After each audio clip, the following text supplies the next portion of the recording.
जय माता दी दोस्तों, welcome back to my channel tarot 2.0।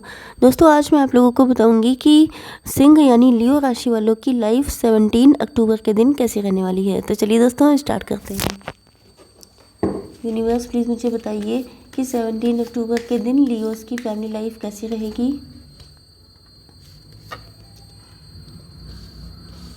Leos की बिजनेस, ओ माय गॉड। चलिए, लियो की बिजनेस एंड जॉब कैसी रहने वाली है 17 अक्टूबर के दिन। लियोस की हेल्थ कैसी रहने वाली है 17 अक्टूबर के दिन। एंड लियोस की love life and marital life कैसी रहने वाली है 17 अक्टूबर के दिन।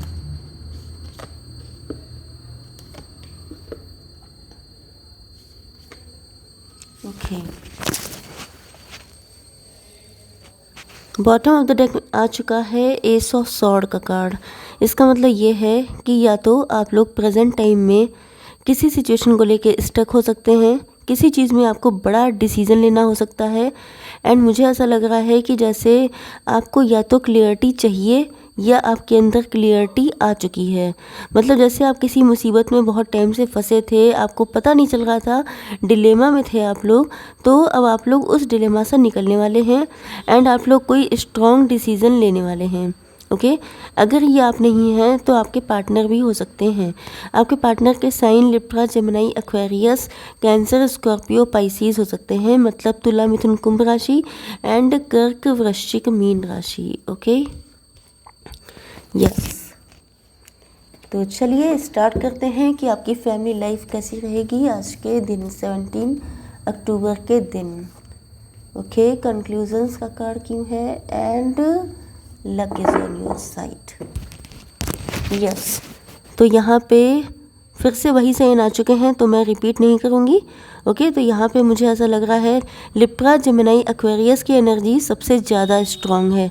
यहाँ पे मुझे ऐसा लग रहा है कि आपके पार्टनर आपसे नाराज़ हैं, या तो इनको ऐसा फील हो रहा है कि जैसे आप इनसे नाराज़ हैं। ओके, आप इनसे किसी भी बात पे नाराज़ हो सकते हैं क्योंकि या तो इन्होंने आपको कमिटमेंट नहीं दिया है, बहुत लंबे टाइम से लटका के रखा है। क्योंकि मैंने यहाँ पे बॉटम ऑफ द डेक की एनर्जी जो आई थी उसमें हो सकता है कि डिसीज़न लेना मेन दिक्कत थी। या तो आपके पार्टनर डिसीज़न नहीं ले रहे थे या तो आप डिसीज़न नहीं ले रहे थे। एंड इसी चीज़ को लेकर के या तो आप लोगों के बीच में कोई फाइट हुई है या कोई कॉन्फ्लिक्ट हुआ है, मतलब मेंटल कॉन्फ्लिक्ट। हो सकता है कि आप लोगों की बातचीत ज़्यादा ना हो रही हो या no contact situation, no communication में हो सकते हैं। एंड इसका मेन रीज़न ये हो सकता है कि आपके पार्टनर ने आपको बहुत लंबा वेट करवा दिया है एंड शायद ये अभी तक कोई डिसीज़न नहीं ले पाए हैं, जिस वजह से शायद आप इनसे नाराज़ हो गए हैं। And sorry guys, sorry. तो मुझे ऐसा लग रहा है कि जैसे आपके पार्टनर जो हैं वो आपसे, इनको ऐसा फील हो रहा है कि जैसे आप इनसे नाराज़ हो गए हैं एंड आपने सब कुछ डिवाइन पे छोड़ दिया है। मतलब अब आप बिल्कुल शांत हैं। ओके, कुछ लोगों के लिए मुझे ऐसा भी लग रहा है कि जैसे आपके पार्टनर हो सकता है इसलिए डिसीज़न ना ले रहे हों क्योंकि यहाँ पर, क्योंकि किंग ऑफ सॉर्ड है, क्वीन ऑफ सॉर्ड है, क्योंकि आपकी जैसी एनर्जी हो। बट मुझे ऐसा लग रहा है कि जैसे हो सकता है कि आपका नेचर, मतलब आप जो हैं बहुत ज़्यादा क्लियर कट पर्सन हो सकते हैं। आप लोग थोड़े से इंटिमिडेटिंग हो सकते हैं। आपकी पर्सनालिटी ऐसी है कि आप लोग ऊपर से बहुत कड़क टाइप के हैं, दिल से नहीं हैं। दिल से आप बहुत अच्छे हैं, लेकिन दिक्कत यह है कि आपके पार्टनर जानते हैं कि आप थोड़े से कड़क टाइप के हैं। एंड आप लोग अगर इनसे नाराज़ हो गए या कोई भी बात आपको बुरी लग गई तो आप इनको हमेशा के लिए कट ऑफ कर देंगे। आपका नेचर या तो ये हो सकता है या आपने पास्ट में कुछ ऐसा झेला है जिसकी वजह से आप मतलब गुस्सा हो जाते हैं बहुत जल्दी एंड आप लोग फाइनल डिसीज़न ले लेते हैं। या तो कहिए कि गुस्से में डिसीज़न लेने की हैबिट हो सकती है आपकी। एंड आपके पार्टनर ने शायद इसीलिए इस रिलेशनशिप को ईश्वर को सरेंडर कर दिया है।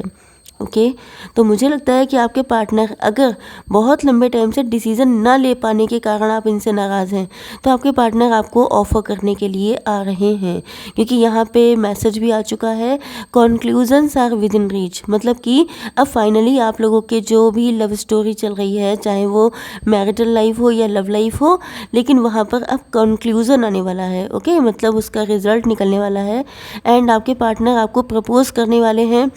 देखिए यहाँ पे मेन दिक्कत वही निकल रही है कि आपके पार्टनर थोड़े से शाई इंट्रोवर्ट हो सकते हैं, थोड़े से आपसे ज़्यादा इमेच्योर हो सकते हैं, या ये कहा जाए कि आप ज़्यादा वाइज एंड इंटेलिजेंट हैं एंड आपके पार्टनर थोड़े से इमेच्योर हैं, जिस वजह से शायद इनको एक्सप्रेस करना नहीं आता है। दूसरा आपका नेचर इतना मतलब कड़क, तो एक तो कोई जैसे छोटा बच्चा होता है वो अपनी मैम के आगे बहुत डरता है कुछ भी बोलने में, क्योंकि उसे लगता है कि अगर जरा सा भी गलती कर दी तो अभी सही किए जाएंगे। तो इसी तरीके से इनको लग रहा है कि अगर इन्होंने कोई भी ऐसी चीज़ इनके मुंह से निकल गई जो आपको पसंद नहीं आई, तो आप तो ऐसे हैं जो फट से डिसीज़न ले लेते हैं एंड इनका पत्ता साफ हो जाएगा, जिस वजह से इनकी हिम्मत नहीं पड़ती है।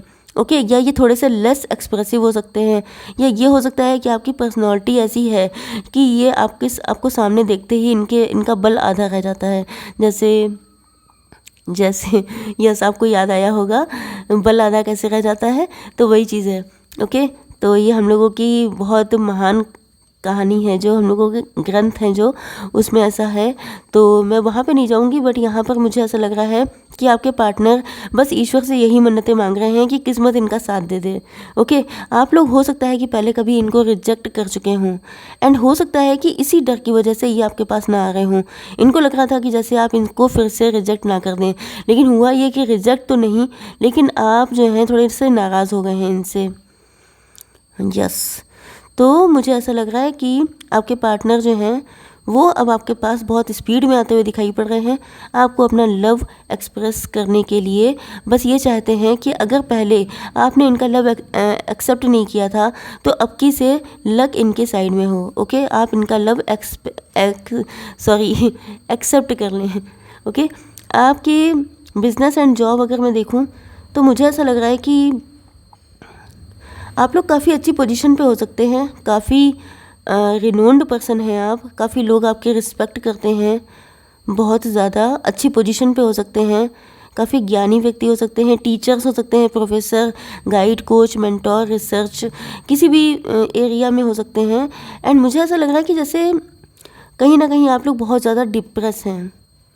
ये एनर्जी मुझे शायद कल भी आई थी किसी रीडिंग में, बट मे बी कि वो आपकी रीडिंग ना हो। ओके तो हो सकता है कि ऐसा लग रहा है कि जैसे आपका दिल बहुत ज़्यादा टूटा हुआ है, कहीं ना कहीं हो सकता है आपको ऐसी फीलिंग आती हो कि जैसे इस चीज़ का कोई फ़ायदा नहीं है कि आपकी पोजीशन क्या है, आपने क्या ज़िंदगी में हासिल कर लिया है, दसियों लोग आपके सामने झुकते हैं, लेकिन उसके बाद भी आपको अंदर ही अंदर कुछ चीज़ें हैं जो बहुत ज़्यादा परेशान कर रही हैं।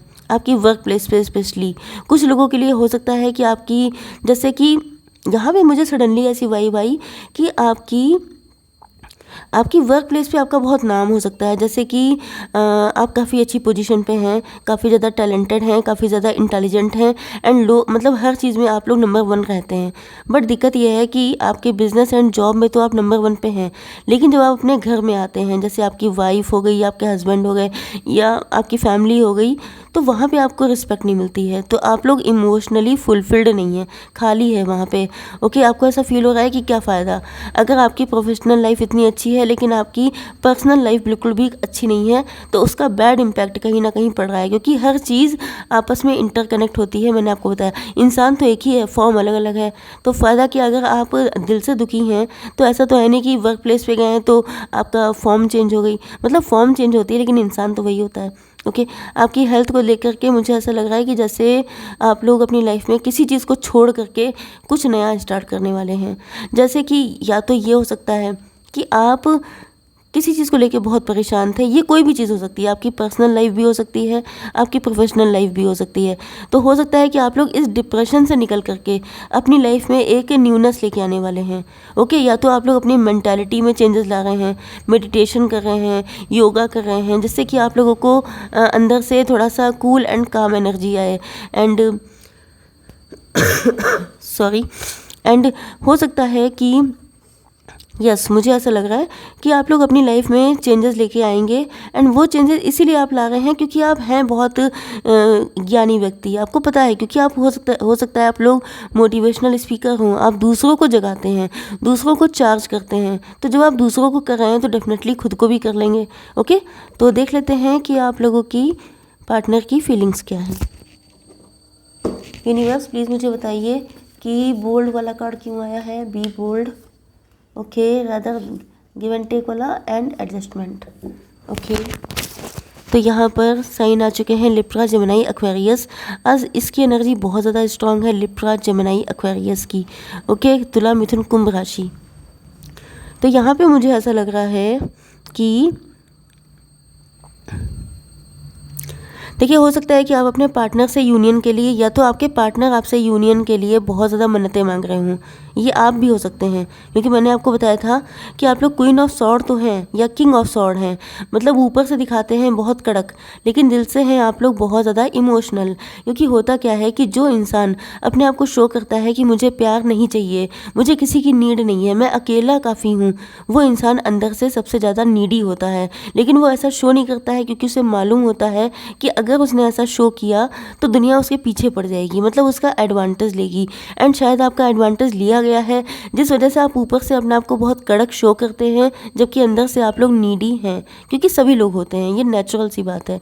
तो यहाँ पे अगर आपके साथ ऐसा है कि आप अंदर ही अंदर दुआएं कर रहे हैं, मन्नतें कर रहे हैं कि कोई इंसान या कोई ऐसा खास इंसान आपकी ज़िंदगी में आए, तो आपको बोल्ड होकर के फर्स्ट मूव लेना पड़ेगा। बट ये मैं आपको इसके लिए फोर्स नहीं कर सकती हूँ क्योंकि ये कलेक्टिव रीडिंग है। ओके, तो या तो मुझे ऐसा लग रहा है कि आपके पार्टनर के साथ ये सिचुएशन हो सकती है, वो सोच रहे हैं कि आपको पाना है, आपको हासिल करना है, एंड इनको पता चल चुका है कि अगर इनको आपको पाना है तो इनको बोल्ड होकर के फर्स्ट मूव लेना पड़ेगा। ओके, मुझे लगता है कि आपके पार्टनर के अंदर ट्रस्ट इश्यूज़ बहुत ज़्यादा हैं, क्योंकि मैंने वही चीज़ कही थी कि इनके साथ पास्ट में या तो आपके साथ ऐसा हुआ है, लोगों ने एडवांटेज बहुत लिया है जिसका दर्द आप लोग अभी तक भुला नहीं पाए हैं। तो यस मुझे ऐसा लग रहा है, देखिए हो सकता है कि सारे एफर्ट आपके पार्टनर ने ही किए हों या शायद आप ही ने किए हों। किसी एक साइड से एफर्ट सारे लगे हैं, एंड एक साइड मतलब एक एक्टिव है एक पैसिव है, एक जना बहुत ज़्यादा हार्ड वर्क कर रहा है एंड एक जना सिर्फ बैठा है। तो यहाँ पर कहा जा रहा है कि a time to give rather than take. अगर जो है आपने अब तक सिर्फ एडवांटेज नहीं, लेकिन अगर आपने सिर्फ इस पर्सन से लिया ही लिया है कि मुझे अटेंशन दो, मुझे लव दो, मुझे केयर दो, मुझे सारी चीज़ें दो, तो कहीं ना कहीं आपके देने का टाइम आ गया है। मतलब कि equal give and take. Okay, ये आपको करना पड़ेगा क्योंकि ये रूल होता है यूनिवर्स का। अगर आप ले रहे हैं तो आपको देना पड़ेगा, क्योंकि वही चीज़ होती है कि इक्वल गिव एंड टेक पे ही पूरा यूनिवर्स चलता है। ओके, चाहे आप लोग अपनी मर्जी से करें या ना करें। जैसे कि कोई भी चीज़ होती है, जैसे आपने किसी से पैसा उधार लिया है, लेकिन अगर आप लोग उसको नहीं देते हैं, या जैसे कई बार लोग होते हैं जो पैसा मार देते हैं, तो उनका पैसा कहीं ना कहीं से निकल जाता है, उतना पैसा, क्योंकि जो रूल है वो फॉलो होगा, भले ही आपको पता चले या ना चले। ओके, तो यहाँ पे ऐसा लग रहा है कि जैसे आपके पार्टनर बहुत ज़्यादा इंट्रोस्पेक्शन के मूड में हैं, मतलब ये बहुत ज़्यादा रिसर्च कर रहे हैं, एंड कहीं ना कहीं इनको ऐसा फील हो रहा है कि जैसे आप जो हैं, आपकी तरफ से एफर्ट नहीं है। यस मुझे ऐसी एनर्जी आ रही है कि आप एफ़र्ट नहीं डाल रहे हैं एंड आपके पार्टनर सारे एफ़र्ट डाल रहे हैं। ये चीज़ इनको बहुत ज़्यादा पेन दे रही है। इनको लग रहा है कि जैसे हमेशा मुझी से क्यों एक्सपेक्ट किया जाता है कि मैं सबके लिए करूं, कभी मेरे लिए भी तो कोई करे। तो वही चीज़ें इनको पेन दे रही है। इनको लग रहा है कि जैसे मतलब हर इंसान प्लस माइनस करता है, गुणा भाग करके देखता है कि मेरे लिए भी क्या किया जा रहा है। तो इनको ऐसा लग रहा है कि जैसे सबको सिर्फ मुझसे चाहिए, मुझसे ये ले लो, वो ले लो, वो ले लो, लेकिन जब कभी मेरा नंबर आता है कि मुझे क्या चाहिए, तो इसकी फ़िक्र किसी को नहीं है। तो यहाँ पर कहीं ना कहीं एडजस्टमेंट आर रिक्वायर्ड। हो सकता है कि आप एडजस्ट करने के लिए किसी भी तरीके से तैयार नहीं हैं। तो आपके पार्टनर, देखिए यहाँ पे टोटल जो उसका मैसेज निकल रहा है कि थोड़ा सा नरमी शो कीजिए। ओके, यस, एंड अगर ये आपके पार्टनर हैं जो एफ़र्ट नहीं डाल रहे हैं या जो एडजस्ट करने के लिए नहीं तैयार हैं, बहुत ज़्यादा ईगो में बैठे हैं, बहुत ज़्यादा गुस्सा में हैं एंड कुछ करना नहीं चाह रहे हैं, तो मुझे लगता है कि क्लियरिटी आ रही है कहीं ना कहीं। ओके, यस, वैसे तो मुझे आपके पार्टनर की एनर्जी यही दिखाई पड़ रही है कि ये बहुत स्पीड से आ रहे हैं आपके पास, क्योंकि इनके अंदर कुछ किसी चीज़ को लेकर क्लियरिटी आ चुकी है। And you can see this card unconditional love है उनको आपसे, तो यस। एंड यहाँ पे आप देख सकते हैं कार्ड बहुत ही अच्छे आए हैं, इसमें कोई डाउट नहीं है। ओके, सारे ही साइन मतलब सारे एस के कार्ड हैं, मतलब एस ऑफ कप्स, मतलब अनकंडीशनल लव है आपसे, इनको क्लियरिटी भी आ चुकी है, आपकी वैल्यू भी समझ चुके हैं एंड आपके लिए न्यू बिगिनिंग भी करने को तैयार है, मतलब निकल चुके हैं। ओके, तो आई होप सो कि रीडिंग आपको पसंद आई होगी। Please do like share and subscribe. जय माता दी।